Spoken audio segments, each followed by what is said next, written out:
told about the war crimes committed by the US and its allies. And America don't like that, do they? No, they want to make an example of him. In a few minutes' time, we will have a play to show you the story of Julian Assange and how he has been victimized, persecuted, and tortured by the regime of the UK. So stick around, folks.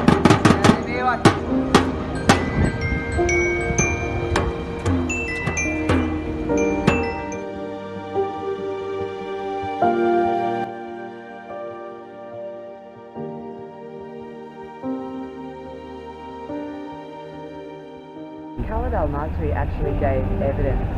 He was supposed to give it via video link to the extradition hearing.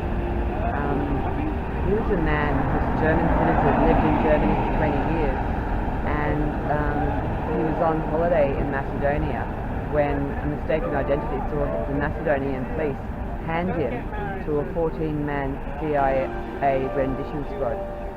They put a hood over his head straight away, sodomized him, and then put him on a plane to Afghanistan, where he was tortured, sodomized, and beaten up for the next 4 months in Afghanistan in a very cold jail cell.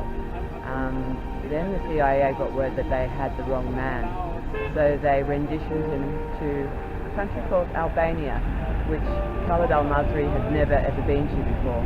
They dropped him off in a wood in Albania, a forest, in the night time with his suitcase that he'd had from his German holiday, and he made his way back to Germany to find his family had disappeared from his home, and he found out they'd gone back to Lebanon, because in that 4 or 5 month period that he was being tortured and disappeared, they had no idea what had happened to him. Did we find out that CIA actually turned around to them and they didn't actually want to release him? They were going to just let him rot. After they were told when that, they found out they got the wrong man, it didn't matter to the CIA.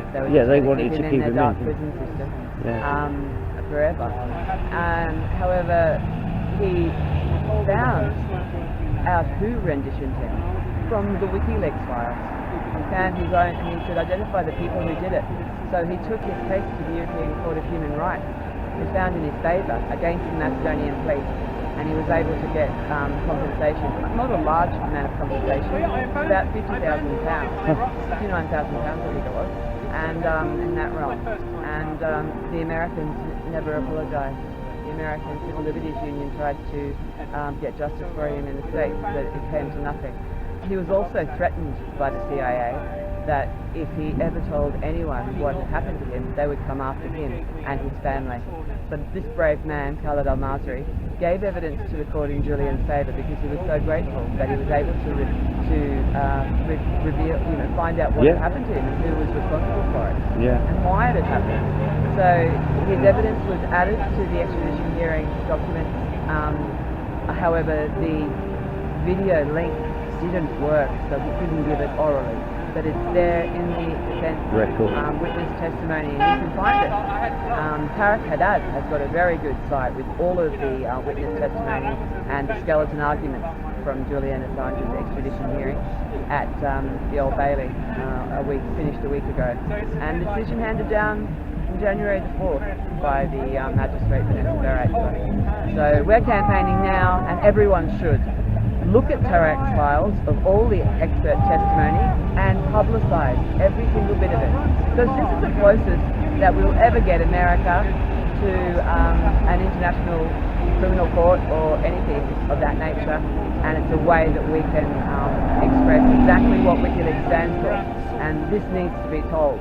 These stories need to be told. Keep telling them, look up the files, look up the extradition hearing testimony, and publicise everything all of the witnesses said.